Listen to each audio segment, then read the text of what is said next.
भारतीय शेयर बाजार के लिए पिछला हफ्ता खराब रहा था। पिछले सप्ताह हमारा शेयर बाजार 3% के गिरावट के साथ बंद हुआ था।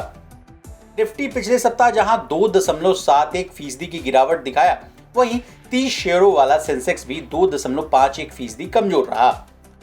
अब अगला हफ्ता कैसा रहेगा और किन किन फैक्टर्स की वजह से बाजार की दिशा और दशा तय होगी, ये सभी बातों को जानने के लिए आपको हमारा ये वीडियो अंत तक देखना होगा।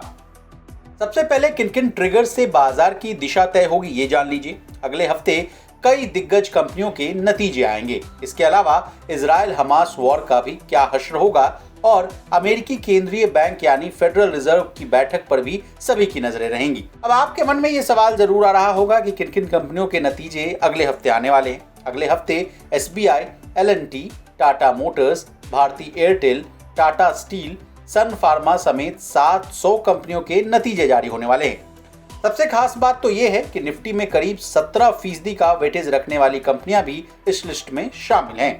यानी आपको इन स्टॉक्स को अपने रडार पर जरूर रख लेना चाहिए। अब आइए FOMC बैठक और ग्लोबल इकोनॉमिक आंकड़ों पर।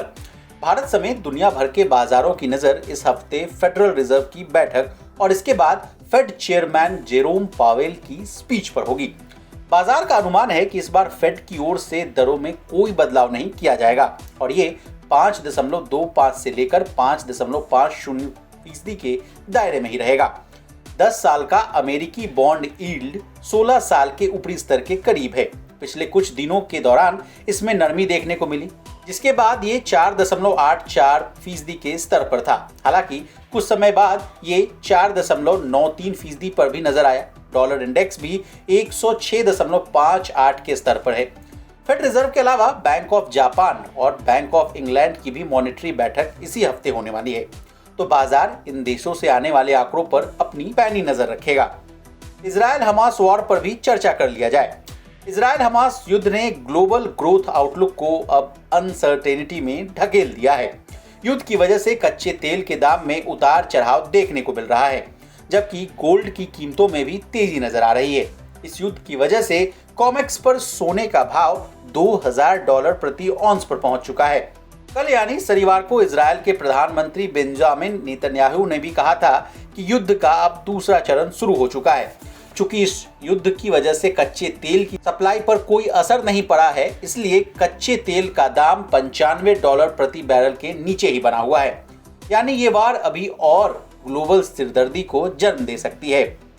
शेयर बाजार में वैसे तो बिकवाली के कई कारण होते हैं, उसमें से मेन कारण विदेशी संस्थागत निवेशकों की ओर से बिकवाली को माना जाता है। पिछले हफ्ते FIIs की ओर से करीब 13,000 करोड़ रुपए की बिकवाली देखने को मिली थी। इसके साथ ही अक्टूबर महीने में अब ये बिकवाली का आंकड़ा बढ़कर 26,600 करोड़ रुपए पर पहुंच गया है। दरअसल बढ़ते अमेरिकी bond yields, Israel Hamas war समेत कई अन्य फैक्टर्स की वजह से FII की बिकवाली देखने को मिल रही है। दूसरी ओर DIIs ने कुछ हद तक FII के आउटफ्लो को कम करने की कोशिश की है।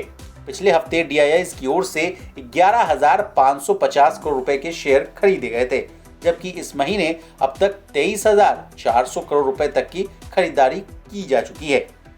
अब जाते जाते प्राइमरी मार्केट का क्या हाल चाल है ये भी जान लीजिए। नए सप्ताह के दौरान बाजार में 7 IPO लॉन्च हो रहे हैं। SME सेगमेंट में 4 अन्य कंपनियों का भी IPO खुल रहा है।